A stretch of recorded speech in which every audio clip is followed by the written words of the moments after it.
is episode 6 of Project Studio Tea Break. I am Mike Senior and I am here with John Whitten, performer, musical director, composer, extraordinaire, and we are going to be surveying the Project Studio world, enlightening it with the epic brilliance of our... No, I can't possibly say that. I don't think... I lost interest halfway through that one. That was going so well. You had such momentum. That was near Shakespearean there, Mike. Well, you see, it's because I'm still post-holiday. I'm still aching, aching from too much volleyball. I tell you what, the Germans really do take their holiday seriously, because I'm on a campsite in Italy with the family, and there are loads of Germans on it. Mm-hmm. And I was on the beach playing volleyball in a thunderstorm. With a tornado in view. And it was still like 12:15 your serve. It's like, bloody hell. That's some Top Gun Day After Tomorrow nonsense. It's the first time I've ever seen a tornado. It was one of those water spouts. It was out at sea. But it must have been like 4 or 5 miles away. I don't know what it was, but it was clearly visible. But that's like all like the triangle-y shape thing all spinning around. I saw it forming and everything. You saw the cone forming, and then it came down to the classic kind of slightly wispy S shape. Oh my goodness, that's epic. It was fabulous. I can't imagine a more heavy metal volleyball game. Oh, it was epic. Oh. So I've been hardcore holidaying. You absolutely have. I've come home to recuperate now. You need a bit of a break after that. And what about you? I'm good, thank you. I've just come back from the UK. I live in Berlin, as you know, and I was in the UK for a few days doing the hometown re-show of the show that I took to Edinburgh this year called Fandango, which was good fun. It was nice. The cast hadn't performed the show or thought about the show for 4 weeks. So we got there in the morning and we tried to do a run, and no one knew their lines around. No one knew the music. Okay, imagine that you get something from IKEA. Yeah. But and you have the instructions are clear and concise, but none of the parts are with it. You just have to kind of find things around the house that look like they might screw into other things, and you hope that you still have a workable desk lamp at the end of it. Yeah, that was kind of the Epic. That was kind of the vibe, but it was good fun. Well, I mean, as if excitement could not get to a higher fever pitch. Let's take it up a gear. We have our second patron this month. Our second patron! Patron, and not just any patron. It is a full gold-plated Kit Kat grade, highest level patron. We bow, we are not worthy in the presence of Nathan, our Kit Kat champion. Nathan, welcome to the tribe, welcome to the crew, welcome to the extremely exclusive club. I have here his sponsored Kit Kat. It is actually here. And in fact, brilliantly, I noticed just before we started podcasting that the little hashtag thing they have on the side says, maybe you can read it. I'll see if I can line it up with the camera. My break. It says my break, Nathan. Isn't it perfect? It is Nathan's break. This is Nathan's sea break. Synchronicity in the extreme. It couldn't have been better placed. Now, just to be clear, Yeah. because I don't want our other patron to feel neglected and forgotten. No, certainly not. We are still daily appreciative to our other hordes of follower. But Nathan, welcome to the fold, welcome to the family. We're not outnumbering our patrons any longer. Oh, thank you. It's a milestone. This is something that I got told, this was an urban legend about the Edinburgh Theatre Festival, which I go to every year, is that if the cast outnumbers the audience, then you don't have to perform. Right. I can tell you, sadly, from personal experience, this is not actually the case. This is just... but it is exciting now to be at least matched by our listeners. So, yes. So hey there. And we also have follow-up from some of our previous... Follow-up? My goodness me. Previous items. The best mics for hand-to-hand combat continues to run and run. That's been a particularly contentious issue. It really fertile ground for conversation, to be sure. The first bit of follow-up comes from the antidote to all parental hubris, my daughters.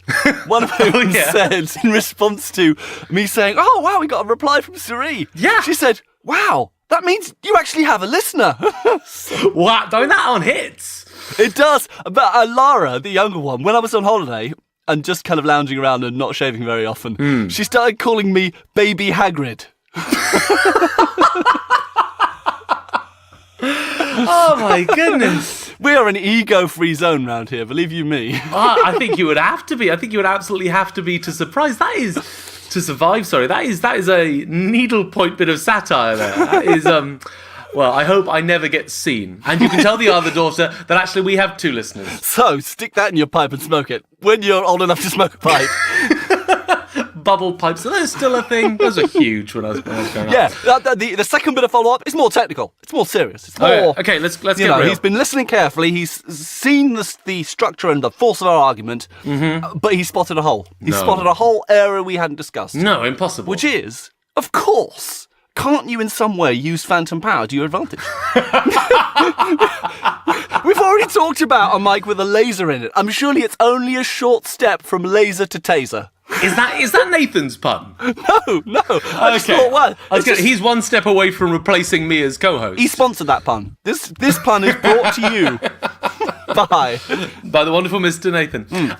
Okay, it's a nice pun. I like it because you can blind them, and then as they're stumbling about the stage, just kind of set up some fireworks of 9 volts. What's phantom power again? I forget. 48. 48 volts, that's enough to take down a bull elephant.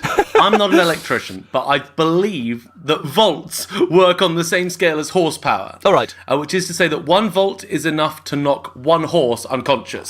So 48 volts, by my back of the envelope math, that's like huge. That's like a Tesla, turning the whole stage into a Tesla coil. It's a whole stampede. It completely. That is the stampede stopper, which was the original name for phantom power. Fun fact. Music history fact. Or at the very least, you just kind of plug it into the grill of an SM58 and you have that whole thing like flickering and buzzing like one of those plasma balls. You know the things, they're kind of glass balls, and if you put your finger on them, they zzz into your finger. Yeah. I know the ones. There was a point in the 80s that pretty much any either magician or anyone like kind of Tony Ball or someone who was doing like science demonstrations, they'd always be pictured with one of those things. One of them, and a lava lamp next to it, right? Yes, This was about the same era. Man, technology sometimes feels like it's gone backwards. Smartphones are fine, but they're nothing on lava lamps. Yeah. What's the young bachelor about town meant to put on his shag carpet these days? Maybe that's... I'll send that in for a question next month. You're wasting material here. Particularly as Daniel Blackman has also sent us a question, but more of that later. What? I know. I shouldn't have said that while you were drinking. No, you shouldn't. That's huge. We can justify our mailbag now. That poor dusty burlap sack that is sat sad and alone in the corner. With kind of a dead moth in it. And the very real questions that we've answered before now, which were very definitely from real people. From Morge, for example. Morge Jekyll. Morge Jekyll. Yeah.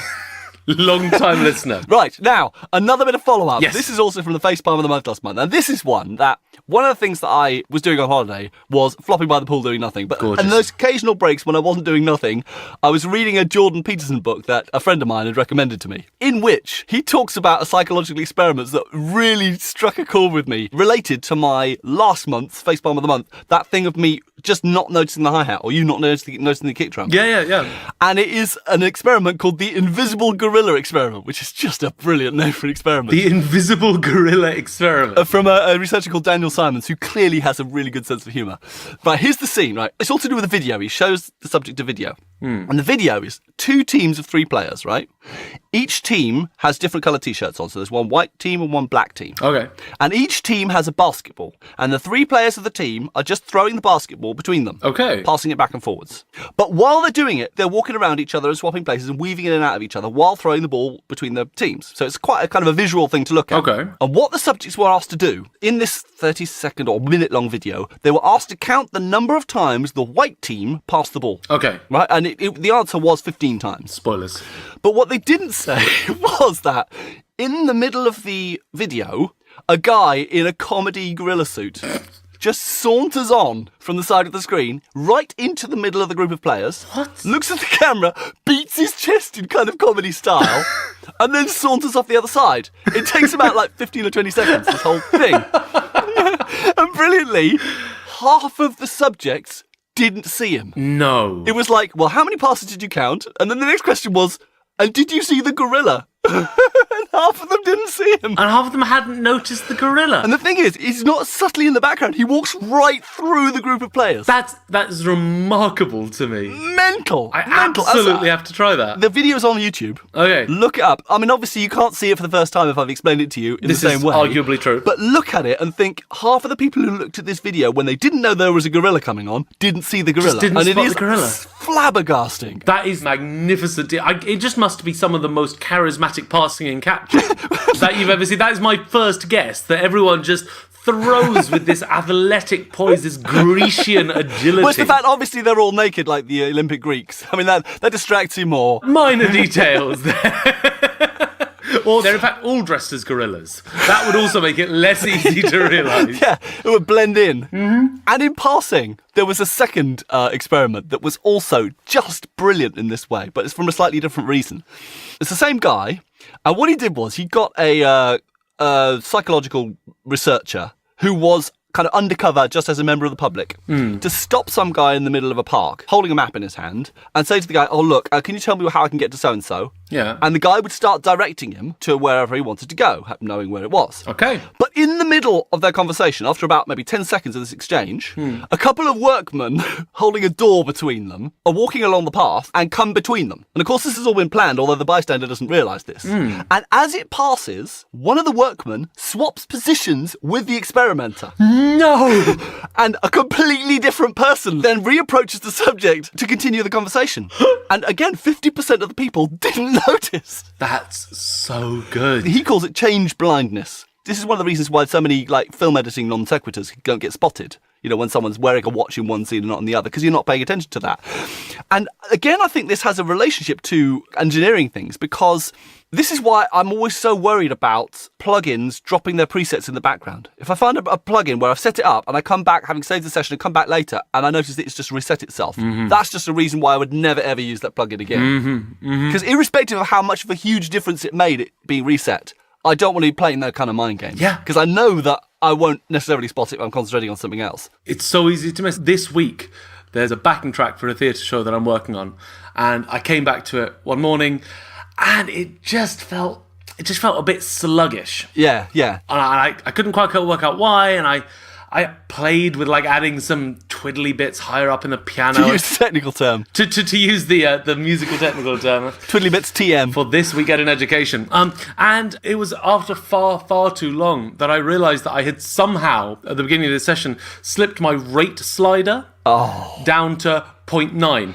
which slowed it down to 90% and dipped everything in pitch by like a major sixth or something. So it was hugely lower and hugely slower than I'd ever heard it before. But I didn't plug into that. Yeah. I was just like, God, what a drab dirge I've managed to write. What an absolutely, just dull piece of music. And then you returned it to its correct speed and it sounded like Mickey Mouse and Alvin the Chipmunk. You couldn't be more right with all the edits I'd made and just trying to, tamping down the low end and whatever. It was horrible and glassy and just gross. That's exactly the reason why, if I do a mix, send it off to someone, and then they say, oh, can you just change something? Almost always I'll take the mix and null test it, like phase cancel it against the previous version, just to double check that I've not accidentally muted something or twist. And the number of times that saved me from making some change I hadn't realised I'd made, or there's something I've muted while doing something else that I hadn't realised I'd muted, or bypassed an effect or something, and it just points it out. That's such a good idea. I've never heard of that technique. That's a genius way of doing it.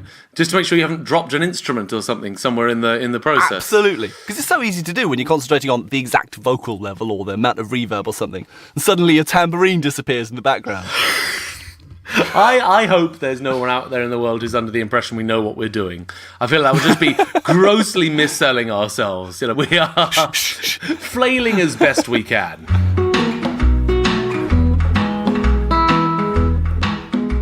So I've been surveying the news landscape through my binoculars of lack of vision. And I had such hope for that intro. Laser guided, I was thinking eagle-eyed, hawkish attention. Yeah, I mean, all my analogies are burning out early today. I've got an analogy dearth. Oh, no. Yeah, it's not good. It's a bit like, I don't know. Oh, God, I've known you long enough. That one shouldn't have got me. You shouldn't have gone for that one. No. Anyway, back to the matter in hand. Into my purview, into my crosshairs, have come the company Zynaptic. Do you know Zynaptic? I don't know Zynaptic. Tell me about Zynaptic. They're a fabulous company. They do some really very cool and slightly brain-melting plugins. They've got a reputation for doing really quite innovative stuff. Okay. They do something called Unveil, for example, that can take reverb out of things, low-level details out of things. They've got one called Unmixed Drums that enables you to kind of remix drums after they've been bounced down to a stereo file. It's got a tremendous Morphe vocoder thing called Morph. That sounds like a lot of fun. So, in principle, I'm a real fan of Synaptic. I think they do great stuff. And the latest plugin is something called Intensity. Ooh. And so initially I thought, Synaptic, this is great, but it's just another one of these plugins that just annoys me. I'm getting really annoyed by certain plugins now. One of the banner things, or the headline aspects of this, is that it uses AI and facial recognition technology. And here's the blurb, right? I'll read some of the blurb. Basically, I was just trying to find out what the hell this thing did, because they're often a little bit brain-melting. Okay. So I was reading the blurb, and the blurb says, brings out a sound's inherent detail, increases its perceived loudness and density, and adds insane amounts of clarity. Now, my first question is, what is an insane amount of clarity? No, don't make it that clear. That's crazy. That's more than I needed to know. Yeah. My first question, is this a compressor? Now, that was exactly the kind of question I was thinking. So I read further. Making sounds sound more like themselves. What? Tell me this is an April Fool's something. It reminds me of that Seinfeld, the movie trailer, where the guy who does all the trailer voices was taking the mickey out of all his catchphrases. Oh, yeah. And there were a couple of that he said, like, when your life is no longer your own, or when everything he knows is wrong. It's a phrase like that. It makes them sound more like themselves. What the hell does that mean? No one knows. Anyway, so I'm still none the wiser about what the hell this thing does. Excels at attaining maximum loudness and creating a beautifully aggressive tone. So maybe it's some kind of tonal change thing? I don't know. So let's see if I can find any more detail. I go kind of deeper into the product page. And this is about the most detailed it gets, right? A combination of advanced neural network-based analysis, more buzzwords, and proprietary input and output transforms, what the hell are those, is used to separate the signal into broad strokes and detail features. By boosting the details, the sound's unique characteristics are amplified. So, tell me, John, what processing do you think's involved with this? This is the bit that they write so that people can understand what their thing does, right? Like, I've got nothing against there being incredibly complicated stuff going under the hood. But at least make a token stab at it. Well, yeah, this is word salad that you're giving me at the moment. And that's the most detailed it ever gets. Really? So basically, the subtext of this is that they're marketing it as a control that says, make it better, written on it. Right, yeah, the improve switch. This is supported by the GUI of the thing, the interface of the plugin, which is pretty much just one control that says intensity, and you turn that up and you get whatever it is the plugin does more. And then there's another one that allows you to slightly frequency direct the intensity, whatever this thing is, and that's called bias. So you've got pretty much two controls and a little preset thing that enables you to adjust whatever. Okay. So I figured, well, I do like Synaptic stuff in a general sense. I like what they do. And the only way I'm going to work out what the hell this thing does is actually to try it. So I did. I'm so glad you did. Okay. Downloaded the demo. Was it, okay, my money is, it's a compressor where they paid the marketing team 3 times as much as they paid the audio engineer. Because, it brings out quieter noises. To this plebeian on this side of the mic means makes louder the quieter bits. Yeah. But you can describe it in one handy word we've come up with, which is compressor. Yeah. So I tried it. And from the description that they give, I can confirm that it does seem to pretty much do what it says on the tin. No. It makes things sound clearer, it makes things sound more aggressive, makes them sound more forward and more loud. So yeah, it does what it says on the tin. But I was so hoping there was a but. I wasn't ready to welcome this. I'm still holding on to my cynicism here. But what's this but? Once I'd heard the thing and thought, okay, what is this doing? Listening to it, I was then able to get basically equally useful results using a parallel compressor and an EQ. So what here is worth paying? Do you want to guess the price? Oh, do I? Okay, let's. Okay, but some things need to be expensive. Let's do the price per user interface parameter. Okay, so per button that I can interact with, I would. You know what? I would happily part with €35, so a €70 cost. Okay. Total. Now, if I were to tell you that you're about to get a strong sense of deja vu in relation to some TC Electronic product we've covered previously, that we've had in chat about, might you revise that estimate slightly? No, because my estimate is what I would be willing to pay for it, and that's going nowhere. That is chiseled down in stone. In which case, you will join me in snorting derisively at the €380 price tag. God. Or $380, depending on whether you're in the States or not. Right. Of course. So on the face of it, my instinct is, why did they need to say for like a parallel dynamics EQ, even if it's a spectral dynamics process, they could at least say that and say it's like fast compression compression in lots of bands at a low level, and then you can turn those up. That's a thing. Those are words that we know. That's roughly what I did to try and mimic the same effect. To redo it. No, obviously it's not exactly the same, but if I were looking for the effect that intensity creates, I could do it in that way without spending €380, right? It also just, it's tedious with products like this that pretty much anything you do is going to make it sound A, louder, and B, brighter. And anything that makes something brighter and or louder is always going to make it sound better when you hit the bypass button. Right.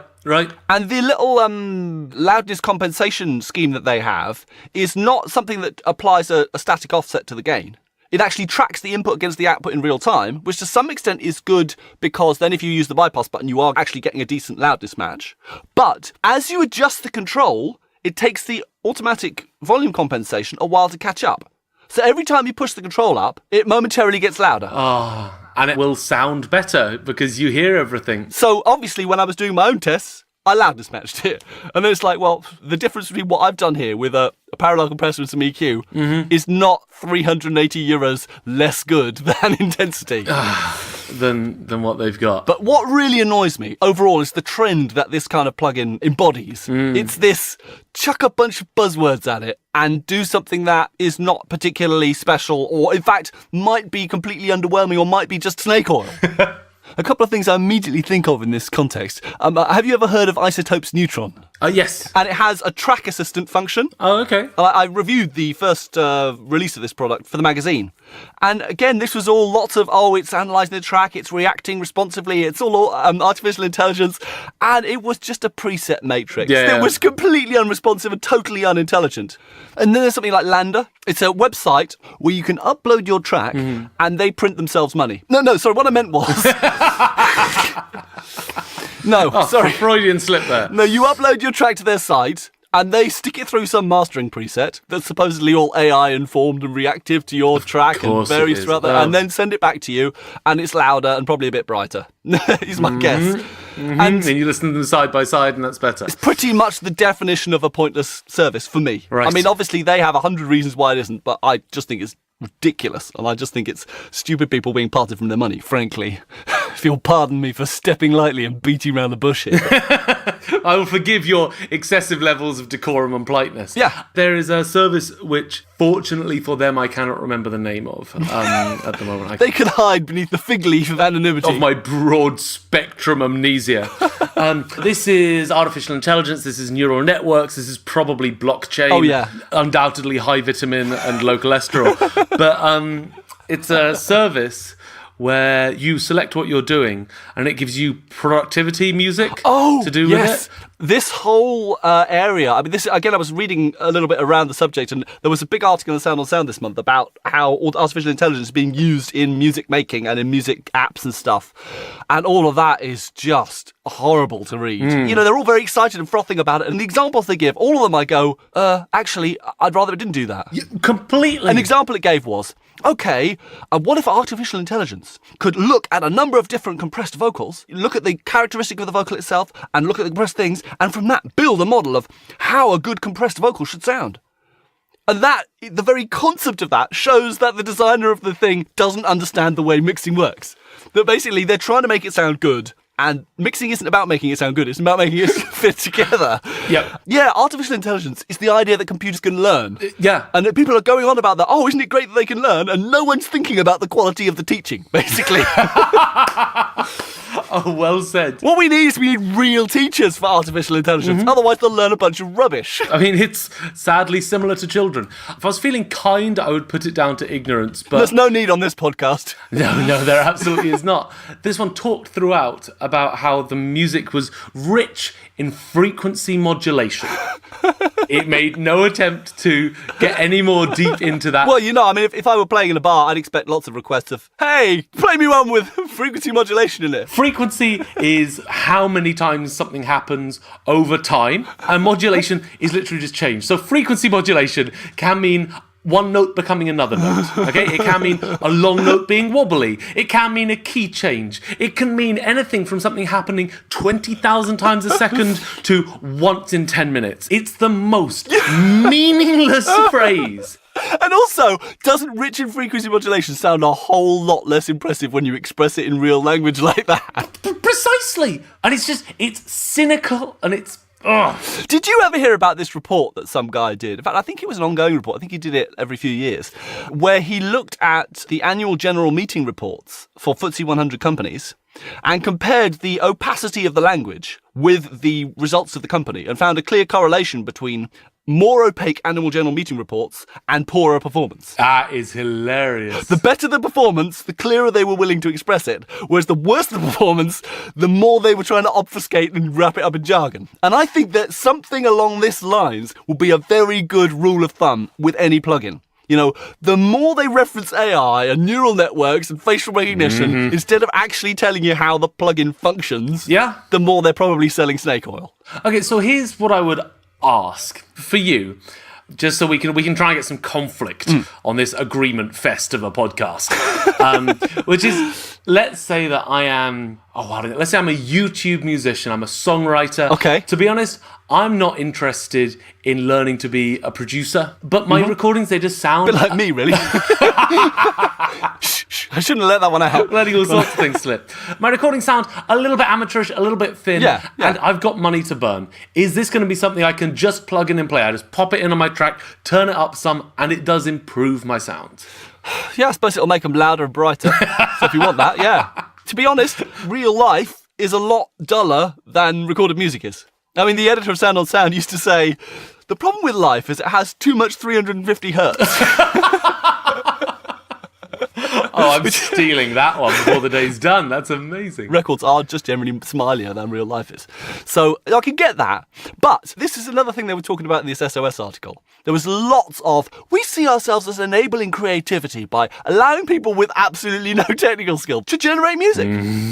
Like, haven't we already got too much music? Actually, why shouldn't we expect people who put out music to have put some disciplined effort into it? It ceases to become an issue of trying to create something that is, art music, and becomes something that is just fun stuff that you send around to your mates, that you come up with some stupid running joke, a bit like us, and then turn it into tiny bit like us, and then turn it into a song. And just send it to your mates. Well, I mean, we could do it straight away. We could go, mics for hand combat, There you go. See? Resisting adding parts because I know the sound delay on Skype is going to make that sound really bad. So, you see, it's great. That's a viral sensation straight away there. See, listeners, that's how easy it is to make a brilliant piece of music. We could send that to our friends if we had any. We'll send that to each other. Nathan, expect a couple of emails from us this week. Like, that was awful.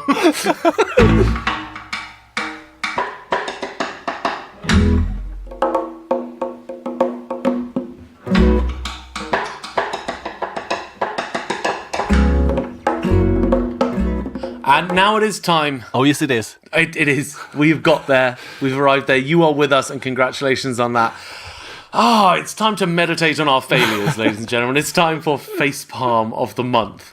We have drawn straws and picked the ballot, and you face-palmed your straw draw. I have. Somehow I managed to. I just managed to pick someone's finger instead. It was very strange. Straw reminds me of a hay-bale race. Have you ever done a hay-bale race, Mike? No. Apparently, it's a German tradition. Oh, right. You get in teams and you race. You roll these huge hay bales along. Oh, one of the ones, the big circular ones, yeah. And there's one. That sounds like fun. It's so much fun. There was one last weekend in Berlin. Do they have hay in Berlin? I mean, I thought it was far too urban. They ship it in. I was going to say, imported hay. They do. It comes That's from... so Berlin. Imported hay bales. It's artisan. There's special scented oils in it. Platted. And of course, it's fancy dress, which in Berlin means like more tight leather than you expected to see on Saturday afternoon. But hey, it's like the village people on each. It really is. It really, really very much is. And that has nothing to do with my facepalm. That was entirely a wander off. My facepalm comes from when I was interning at a rather nice venue in London, part of my very classical music days. Ah, right. And one of my duties on one night was to come on and set up for a singer who was about to sing. You've not had much luck with singers, have you? It's a running theme. We're not natural allies, it would be fair to say.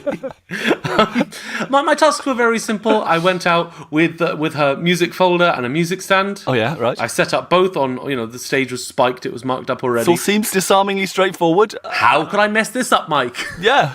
How could this go wrong? So I did, and I think it was a chair as well, because there was a long rest. Yeah. And I go to exit stage right, as you would, ready for the singer to come on. The thing is, though, as soon as I've set these up, as I'm about to leave the packed auditorium. Oh, so I see. So this is between numbers at the show. Yes. You come on and you come and set up the stage in front of the whole audience. Okay, right. I get it now, right. Yes. Oh, well, this is just up the stakes tremendously. Fabulous. Go on. This is not a dry run, Mike. This is showbiz. This is the real deal. Of course, you've done it perfectly in rehearsal. Tech was great. Dress was great. My training had all been worth it. As I went to leave, the audience broke into rapturous applause. And it occurred to me this was strange, but I thought, well, that's kind of them, I suppose. And so I stopped and I gave an appreciative bow to my public, and I left and was greeted by a furious stage manager who, without a word, pointed and showed me that the singer had entered the stage, and that is for whom the audience was applauding. And I later found out, from the singer's point of view, what happened was she started to walk on stage. There was an appropriate level of applause. The techie took a bow for no discernible reason. The techie took a bow, and she had to stop because otherwise she was going to walk into me at this stage. Oh God, Mike, it was. That's got everything, doesn't it? Oh, you couldn't have made it up. That's beautifully stage managed. Yeah, it's the kind of thing that if you were doing that in a kind of a theatre farce, that would take just hours of rehearsal to get the timing of that perfect. It would, to get that level of cringe. Oh, that is a fine example. So I was kept backstage after that. I lost less client-facing than before. I lost my visibility privileges through that minor escapade.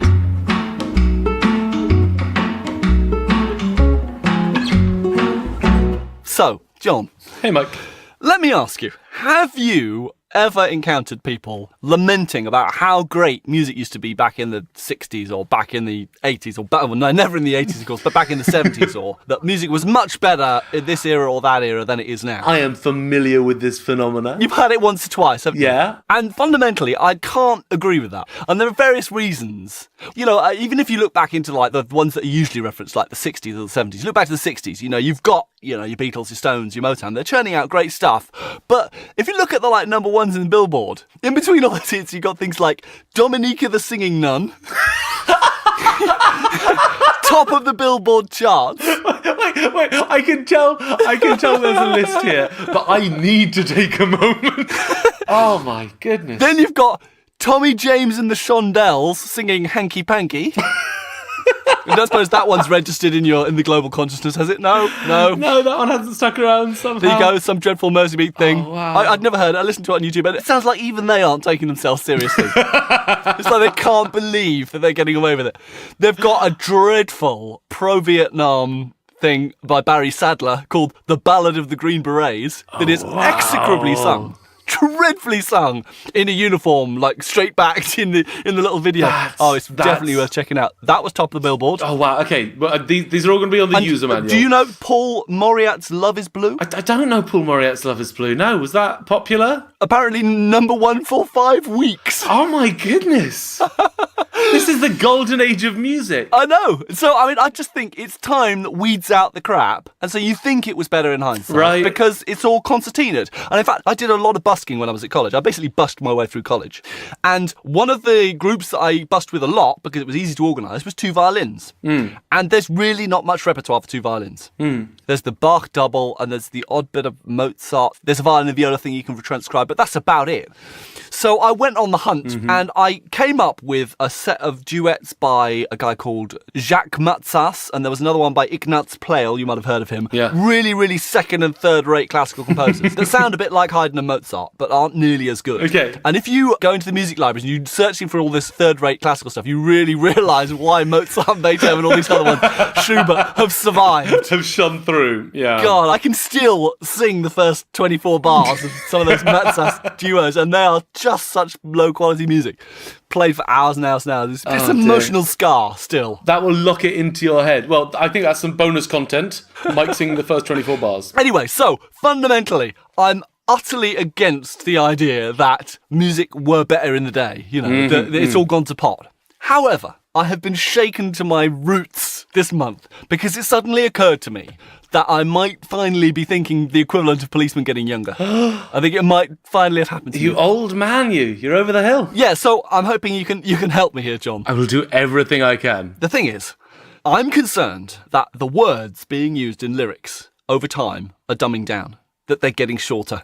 Interesting. So my question to you is, what is the longest word in terms of syllables that you've heard in a chart hit in the last, 10 years? Oh, okay. This is tricky. And then the things I can give you the background here. This is why I'm concerned, right? It used to be that, a 5-syllable word was nothing that special back in the 50s and 60s. I mean, you've got, unforgettable. I mean, there's a 5 straight away. Or you irreplaceable, you. There's another one. Or Cliff Richard, you're like, congratulations. Yeah. There's a 5. And celebrations just going straight from one to the other. They're tripping off. The one that made me think of this question was I was sitting by the pool on holiday at the campsite, and all of a sudden, Lay All Your Love on Me came on, the ABBA song. Yeah. And that's got an absolute corker.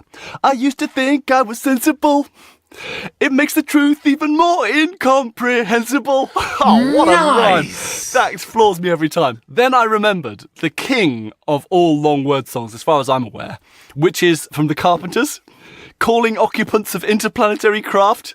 That's a 7-syllable behemoth, that is. Wow. I just had to count myself. I mean, the thing is, I wonder whether they were doing it for a bet or something, because there should be some kind of special achievement award for them. Because in that same song, there's a 5-syllable, there's extraordinary, and there are 4 different 4-syllable ones. There's capacities, recitation, emissaries, and interstellar. I think they were just doing it for a laugh. They were deliberately trying to do it. It sounds like a bet that's been won, doesn't it? But since then, even since 2000, I can think of some things before 2000. Like you've got Californication, that's 6. Okay, not strictly a word, but we'll let them have that. The most recent one I found that is really a clear chart song that has a 6-syllable word in. You won't believe who it is. It's So Solid Crew. No. And they managed to slip the word institutionalized into a rap, and that's a solid 6 syllables. Now, did you hear these reports that Eminem was supposed to have the widest vocabulary in popular music? I didn't, but I can well believe it. Some guy did an analysis of all the lyrics of various different artists, and Eminem came out on top. But I wasn't able to find anything more than 5 in Eminem. Eminem was what I was about to try and think through his songs. Because I've got Discriminated. Okay. So that's the Cleaning Up My Closet. And in Lose Yourself. This opportunity comes once in a lifetime. Opportunity, that's 5. Yeah, that's another but 5. I couldn't find a 6. Interesting. And those are both 2002.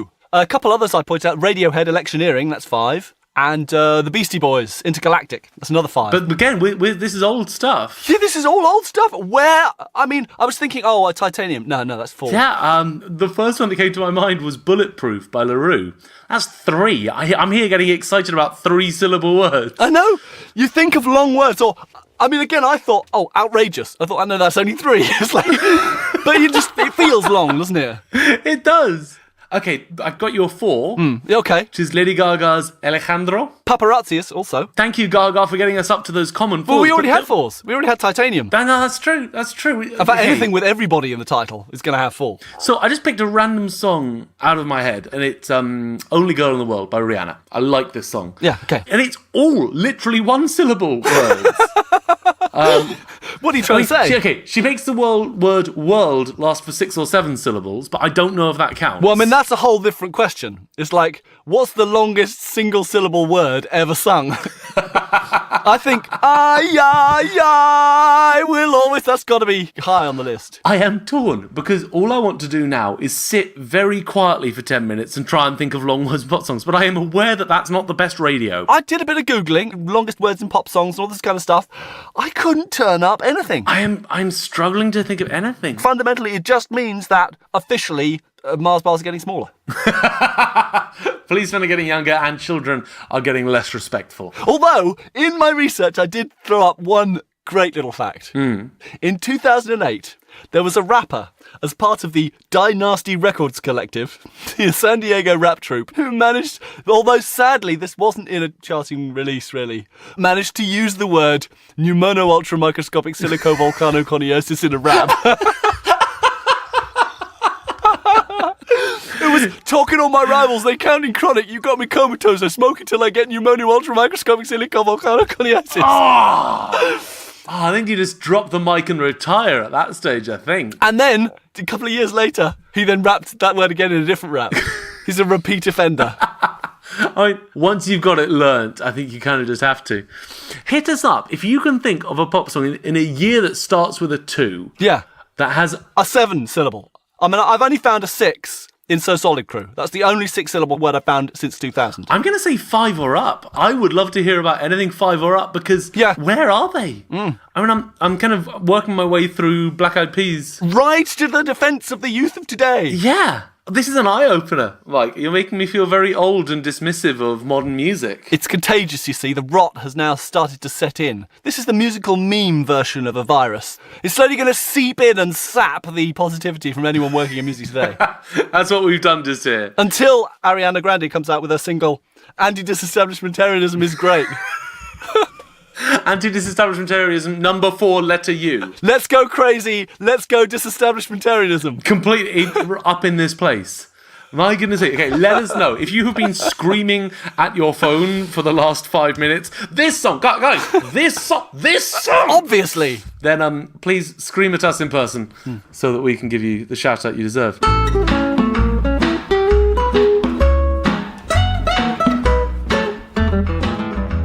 It's time. Once again, to answer that immortal question, what's your jam? To which I can only say, there's our toast foley for this month. This is in honour of our latest patron. This is Kit Kat based. And furthermore, this is a piece of vintage, imported Isle of Skye Gabbro I was using. to rub against the serrated edge, is that right? Of the Kit Kat packet, yeah. Mm-hmm. Look, I don't want to get too self-congratulatory, as much as we love doing that on this podcast, but that was a good sound. I was pleased with it. I would buy that. I mean, it's unlikely, isn't it? I mean, Gabbro is exceptionally good climbing stone, but I had not expected it to be so good at toast foley. I will be contacting the Sky Tourist Board straight away. Connoisseurs of toast foley can take a pilgrimage to the Isle of Toast Foley. Okay, so what this isn't sourdough, this isn't cheap bread, and this definitely isn't margarine. This is full-fat butter, if not clotted cream, spread on toasted brioche, is I think what we're hearing. It's got this velvety... It's high quality for the discerning podcast patron. Here's to you. So what quality jam are you going to put on this foundation that we've built in our visual memory? I'm going to take us on another little historical romp. Oh, great.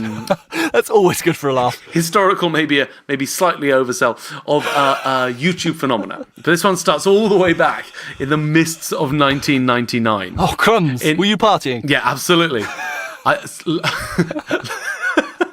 Let's party like it's today.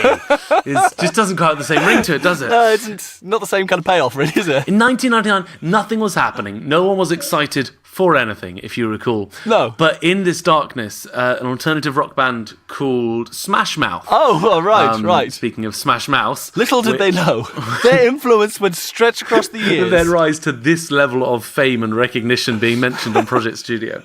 Released a song called All Star. And it's one of these songs which is so incredibly pervasive. I don't think anyone hasn't heard it at this stage. In the first few years after its release, it was used as soundtrack for Mystery Men, comedy film, Rat Race with Rowan Atkinson, and most notably, the first Shrek film. Oh, it's the first song in the first Shrek film. Oh, crumbs, right, okay, right. In these ways, it's wheeled itself in to the public imagination. The global consciousness. There we go.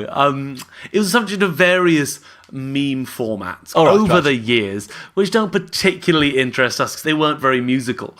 As if going off topic has ever worried us before. But then something wonderful and miraculous and excellent happened. Right. A YouTuber called John Sodano recorded him singing the words and tune of Smashmouth's All-Star over the backing of John Lennon's Imagine. And it works weirdly well. Fabulous. It really, really does.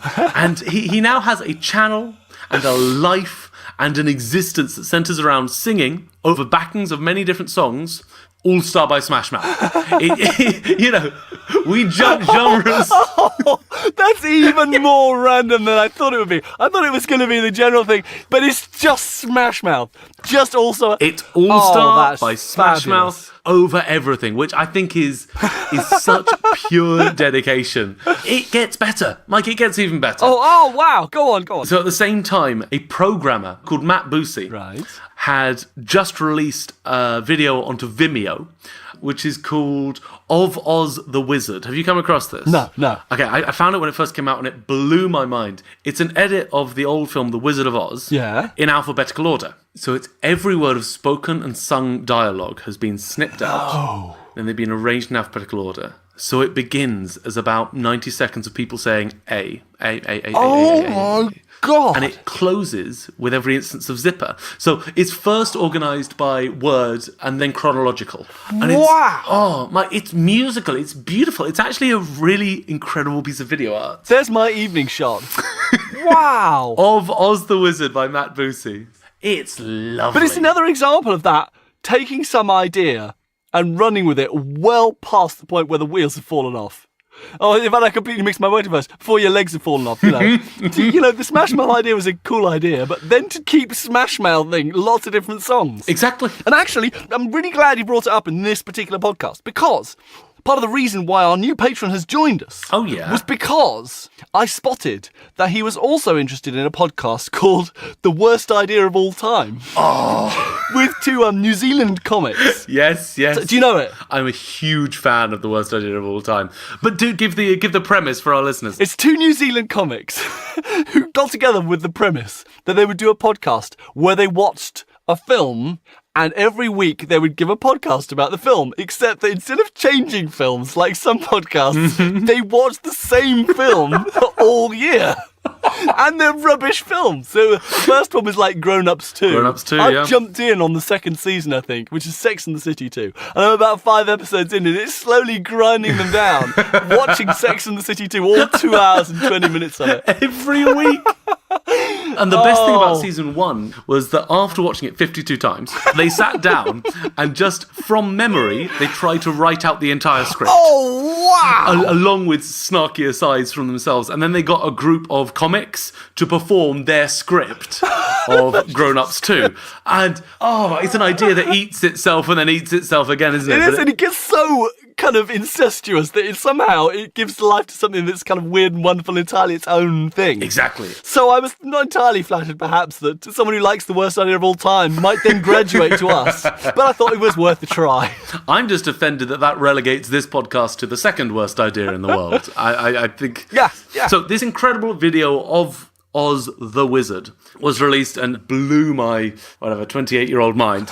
And it clearly blew several other people's minds as well, because someone then took the trailer for the Bee Movie. Oh, yeah, another one. Yeah, the animated things. Yeah. So there was a trend at the time for making the Bee Movie trailer, but stuff like every time they say the word bee, it doubles in speed.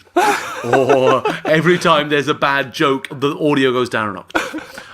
Or, as one person did, inspired by this video, it's in alphabetical order. Oh, no. This then cross-pollinated. As you would expect for a Bee movie. I mean, surely. Oh, my God. How did I miss that pun?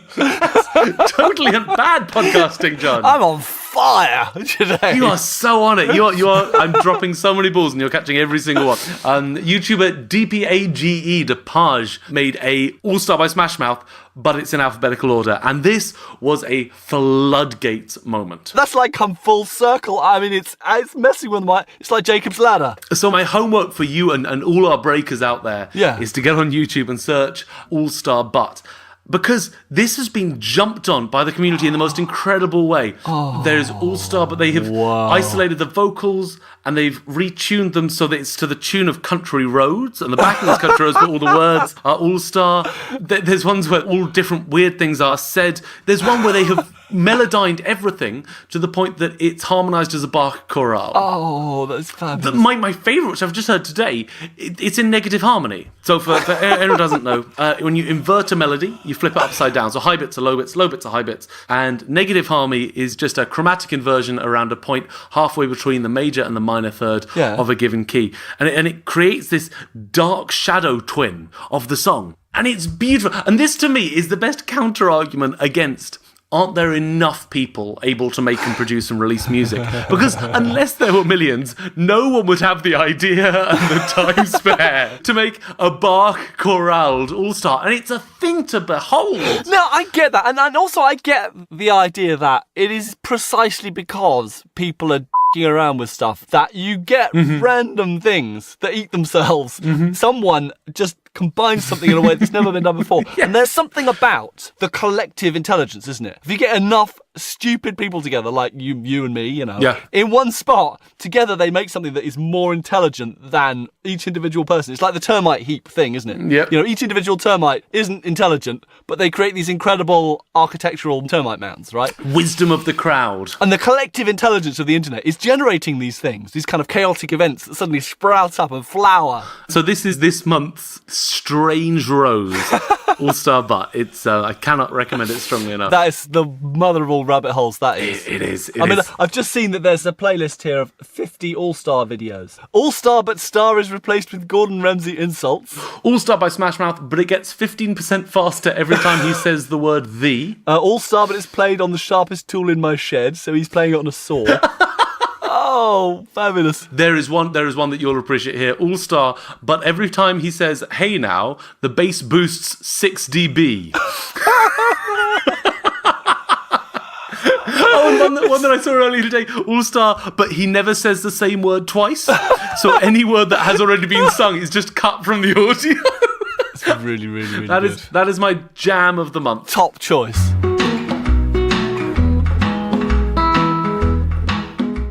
So that was some quality fruit preserve there from John. And we still just do have time to squeeze in a quick acknowledgement for our sponsor this month. Of course. Yes, we're tremendously grateful for their support. So grateful. And it's this month, Russ Andrews, who you may well know, celebrated maker of hi-fi products, particularly specialising in mains technology. Products such as the Supercord 500. This is their top-of-the-range 1-metre IEC mains cable. 24 individually insulated strands. Lots of absolutely cutting-edge RF interference technology here.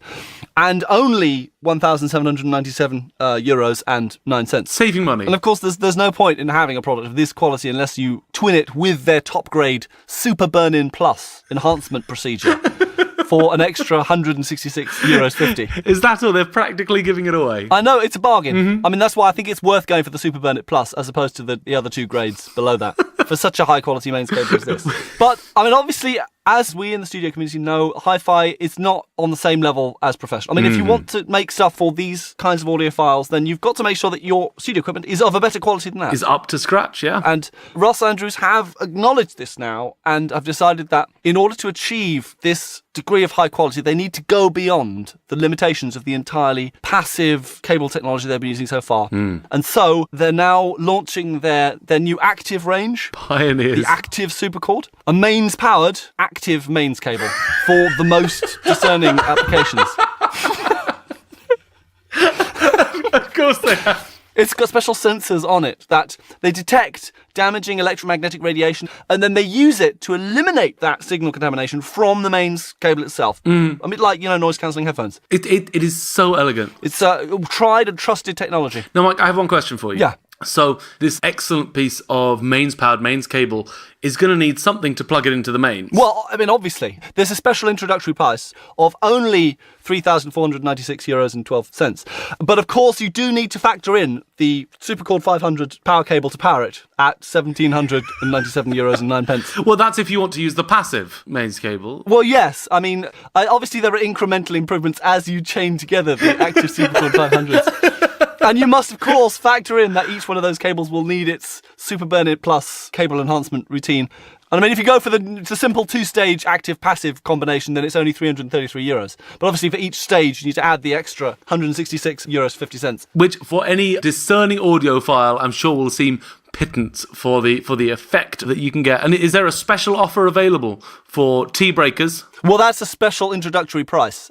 It's Russ Andrews /tea break, and that gets you to the special ordering page that you can get it at that knockdown price. Incredible. Just snap it up while you can. Yep. And a huge thank to Russ Andrews for their support of the podcast. And it's profit margins such as they have that allow them to fund such essential listening.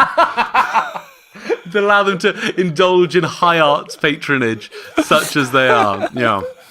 Yeah, so is there anything you have to plug this month? No, so that's a point though. We are untamable stallions in most aspects of our lives, but we are going to tie ourselves as much as we can to a release date. We're going to nail ourselves to the floor. You can expect a brand new sealed package of Project Studio Tea Break for dunking in your tea every first of the month from now on. Mm-hmm. So, however many pinches and punches you may be receiving, there is a silver lining now to that single unit day. We are committing. It will be your Project Studio Tea Break. Please do hit us up with questions, comments, ideas, long words from pop songs. And if that monthly dose of podcasting gold is not enough for you, then sign up to the Patreon. Sign up to the Patreon. There are weekly extras, outtakes, extra news items, extra Q&A, more of this kind of quality nonsense happening every week on the Patreon campaign. I'm going to have to check. I think we still do have a couple of Patreon slots left for new patrons. Is that? Yeah, I think there's at least one spot free, so snap it up while it's still there. Oh, hot cakes it is. Okay. You've got more highlights from my A-level school reports and my nomination for the worst album ever. and your views on the best $10 to spend in Project Studio. This is what you're missing. This is what you're missing by not being a patron. I feel sorry for them, really. Me too. Okay, I'm now going to get through our Twitter handle. Get on with it, go on. What are you waiting for? We are on Twitter at PSTB Tweets. And we are on Facebook at PSTB Books. And our email, Mike? Is teabreak@projectstudioteabreak.com. So send us some feedback or another question. A second question. Wow. Question. We can rub them together lovingly. Oh. Start a question fire. New name for the segment. Right there. And until next month, we need to think of a sign-off. Mike. Tar, love you, ducks. Tar, love you, ducks. Bye.